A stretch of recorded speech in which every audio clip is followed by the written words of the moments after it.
Titanic के बाद अगर लोगों को किसी शिप पर यकीन था तो वो थी MV एक्सप्लोरर। ये दुनिया की पहली क्रूज शिप थी जिसको खास बनाया ही बर्फ में चलने के लिए था।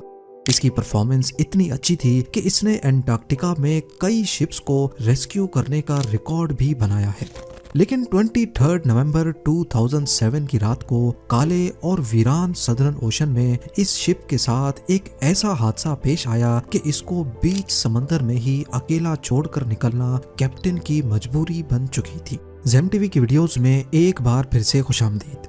नाजरीन, 1960s में समंदर के रास्ते एंटार्क्टिका का सफर करना तकरीबन नामुमकिन समझा जाता था, क्योंकि वहां पर समंदर बर्फ से भरा होता था और इस सूरत में किसी नॉर्मल शिप का वहां पर जाना मौत को दावत देने जैसा ही था।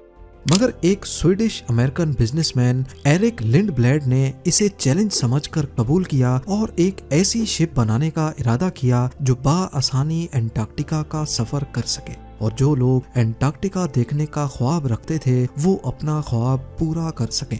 इसी मकसद के लिए एक स्पेशल शिप तैयार की गई जिसकी लंबाई 240 फुट और वजन 2300 टन से भी ज्यादा था।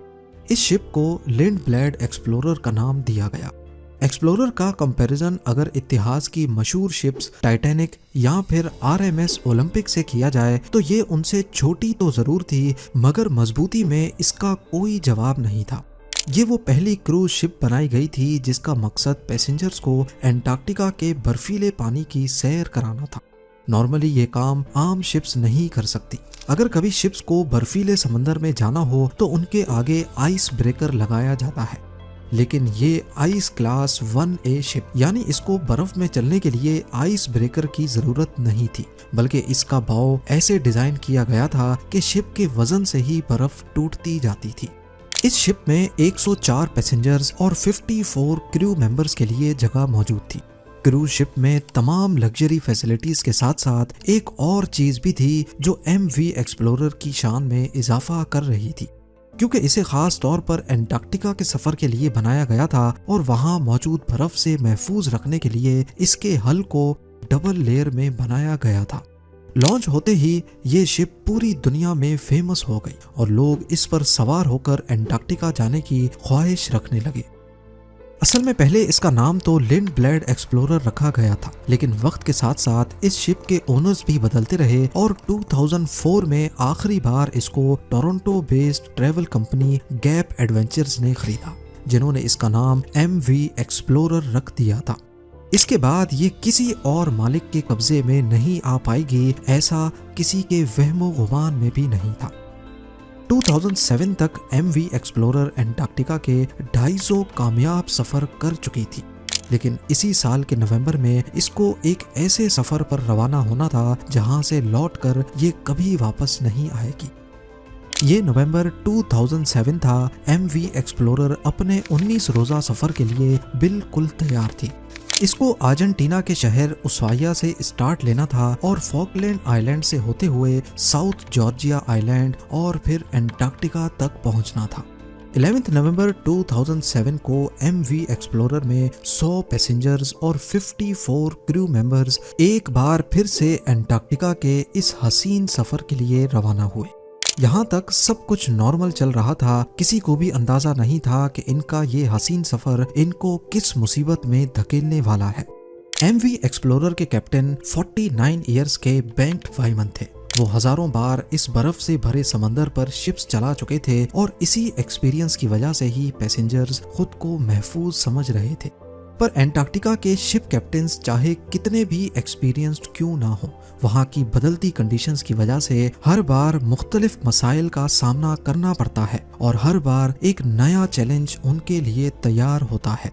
इस सफर की शुरुआत में कैप्टन बेंट वाइमन ने एक हैरान कुन फैसला किया। वो अपने प्लान रूट से हटकर शिप को एक नए रूट पर से लेकर जाना चाहते थे, क्योंकि कैप्टन का मानना था कि ऐसा करने से शायद वो ज्यादा बर्फ वाले इलाकों से बचकर अपनी मंजिल तक पहुंच सकेंगे। शुरुआत के 10 दिन बिल्कुल मामूल के मुताबिक चल रहे थे, लेकिन 22 नवंबर की शाम को सूरज गरूब हो रहा था और पैसेंजर्स अपने अपने केबिन्स में जाने की तैयारी कर रहे थे। इसी दौरान MV एक्सप्लोरर एक ऐसे इलाके में एंटर हुई जहां पर काफी ज्यादा बर्फ मौजूद थी। कैप्टन ने अनाउंसमेंट की कि हम बर्फ वाले इलाके से गुजर रहे हैं, इसीलिए बर्फ के बार बार टकराने की वजह से शोर पैदा होगा और ये रात आप सबको बर्दाश्त करनी पड़ेगी। अंधेरे की वजह से कैप्टन ने शिप की रफ्तार को कम करके सिर्फ 5 नॉट्स पर सेट कर दिया था, यानी करीब 10 kilometre per hour. Aahista Aahista ship पतली बर्फ की लेयर से निकलकर मोटी और पुरानी बर्फ की लेयर वाले इलाके की तरफ बढ़ रही थी, मगर कैप्टन को इस बात का अंदाजा नहीं हुआ क्योंकि रात के 10 बज चुके थे और ज्यादा कुछ दिखाई भी नहीं दे रहा था। आधी रात के वक्त अचानक शिप एक जोरदार आवाज के साथ रुक गई। पहले तो किसी को कुछ समझ नहीं आया, लेकिन फिर मालूम पड़ा कि शिप एक सख्त बर्फ के तोदे से टकरा कर रुक गई है। क्योंकि कैप्टन ने पहले ही अनाउंसमेंट कर रखी थी, इसी वजह से काफी पैसेंजर्स ने इस आवाज पर ध्यान नहीं दिया और वो सोते ही रहे। कुछ देर बाद कैप्टन शिप को दोबारा से चलाने में कामयाब हो गए। एमवी एक्सप्लोरर अब दोबारा से बर्फ को काटती हुई बर्फीले समंदर में आगे बढ़ रही थी, मगर कैप्टन समेत शिप में सवार पैसेंजर्स ये नहीं जानते थे कि शिप के हल में एक सुराख हो चुका है और पानी अब धीरे धीरे शिप के निचले हिस्से में जमा होना शुरू हो चुका है। सोए हुए पैसेंजर्स की आंख तब खुली जब उनके केबिन्स में पानी भरना शुरू हो चुका था। क्योंकि पैसेंजर केबिन जहाज के निचले वाले हिस्से में थे, इसीलिए पानी सबसे पहले वहीं पहुंचा था। ये देखते हुए पैसेंजर्स में अचानक एक खौफ की लहर दौड़ गई। हर कोई अपनी जान बचाने के लिए इधर उधर भागने लगा। पानी अब हर मुमकिन जगह से शिप में दाखिल हो रहा था, चाहे लाइट स्विच हो, डक्ट वेंट या फिर दरवाजे की दरारें। जब तक कैप्टन को इस बात का इल्म हुआ तो कई केबिन्स पानी से भर चुके थे। पहले तो उनको लगा कि शायद छोटा डैमेज हुआ है जिस पर काबू पाया जा सकता है, लेकिन जब पानी का प्रेशर बढ़ता ही जा रहा था तो कैप्टन भी समझ गया कि बात अब काबू से बाहर निकल चुकी है। कैप्टन ने फौरी तौर पर शिप को खाली करने का ऑर्डर दिया और तमाम लाइफ बोट्स को डिप्लॉय करने का फैसला किया। इसी दौरान शिप बर्फीले इलाके से तो निकल चुकी थी, मगर पानी जमा होने की वजह से वो एक तरफ झुक गई थी। क्रू मेंबर्स जल्दी से शिप को खाली करने और इंसानी जानों को बचाने में मसरूफ थे। शिप अपनी मंजिल से 46 किलोमीटर दूर थी और मंजिल पर डैमेज शिप के साथ पहुंचना नामुमकिन था। दूसरी तरफ मसला ये भी था कि अंटार्कटिका का ये समंदर बर्फ होने की वजह से बहुत ज्यादा ठंडा था और यहाँ की ठंडी हवा की वजह से लाइफ बोट्स पर ज्यादा देर रहना भी मुमकिन नहीं था। इसीलिए कैप्टन ने एक्सप्लोरर के करीब मौजूद दूसरी शिप्स को SOS के सिग्नल्स भेजना शुरू कर दिए। ये सिग्नल्स नेशनल जियोग्राफिक एंडेवर और नॉर्ज नामी शिप्स को भेजे गए थे, मगर ये शिप्स भी काफी दूर थीं और इनका फौरन यहाँ तक पहुँचना मुमकिन नहीं था।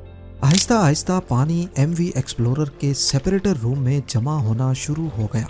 ये वो रूम होता है जहाँ शिप्स की तमाम मशीनरी मौजूद होती है, यानी इसी रूम से ही पूरी शिप को पावर दी जाती है। इस रूम में पानी भरने की वजह से अब MV एक्सप्लोरर की तमाम इलेक्ट्रिसिटी बंद हो गई। अंटार्कटिका के बर्फीले समंदर के बीचों बीच अब MV एक्सप्लोरर बिल्कुल अंधेरे में तन्हा खड़ी थी। इसके इंजन्स बंद हो चुके थे और अब शिप सिर्फ समंदरी लहरों के रहमो करम पर थी।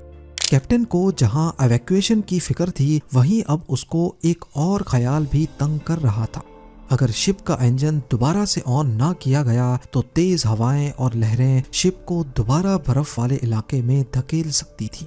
इलेक्ट्रिकल फेलियर की वजह से इंजन्स को मैनुअली तरीके से ऑन करने की कोशिश की गई। खुशकिस्मती से ये आइडिया काम कर गया और इंजन्स एक बार फिर से स्टार्ट हो गए। क्रू मेंबर्स ने शिप को खाली करने का प्रोसेस मजीद तेज कर दिया। कुछ ही देर में जहाज पर सवार तमाम अफराद 4 लाइफ बोट्स में सवार होकर ठंडे तरीन पानी में उतर गए। कुछ देर तक कैप्टन और चंद क्रू मेंबर्स शिप को सीधा करने की कोशिश करते रहे, लेकिन आखिरकार इंजन एक बार फिर से बंद हो गए। अब MV एक्सप्लोरर में पानी तेजी से भरता जा रहा था और कैप्टन को जल्द अज जल्द कोई फैसला करना था। लिहाजा कैप्टन और चंद क्रू मेंबर्स भी शिप से उतरकर लाइफ बोट्स में सवार हो गए। अब ये 150 से ज्यादा लोग लाइफ बोट्स में मौजूद ठंडे तरीन सदर्न ओशन में खुले आसमान के नीचे किसी मदद का इंतजार कर रहे थे और ठंडी हवा इनका इंतजार मुश्किल से मुश्किल बना रही थी। अगले 4 घंटों तक ये इंतजार जारी रहा और आखिरकार एक शिप इनको बचाने के लिए पहुंच गई। ये नॉर्ड शिप थी जिसे कैप्टन ने SOS कॉल दी थी। तमाम लोगों को तो कामयाबी से बचा लिया गया, लेकिन MV एक्सप्लोरर के नसीब में डूबना ही लिखा था। MV एक्सप्लोरर के इस हादसे पर एक इन्वेस्टिगेशन टीम भी बिठाई गई, जिससे ये नतीजा सामने आया कि ये नुकसान कैप्टन बेंट वाइमन की गलती की वजह से हुआ, क्योंकि कैप्टन ने जिस बर्फ को पहले साल की पतली बर्फ समझकर शिप को उस इलाके में दाखिल किया, असल में वो कई साल पुरानी बर्फ की मोटी लेयर थी। आज MV एक्सप्लोरर का शिप रैक पेंगुइन आइलैंड से 25 मील साउथ ईस्ट में 1300 मीटर की गहराई में मौजूद है। उम्मीद है जेम टीवी की ये वीडियो भी आप लोग भरपूर लाइक और शेयर करेंगे। आप लोगों के प्यार भरे कमेंट्स का बेहद शुक्रिया। मिलते हैं अगली शानदार वीडियो में।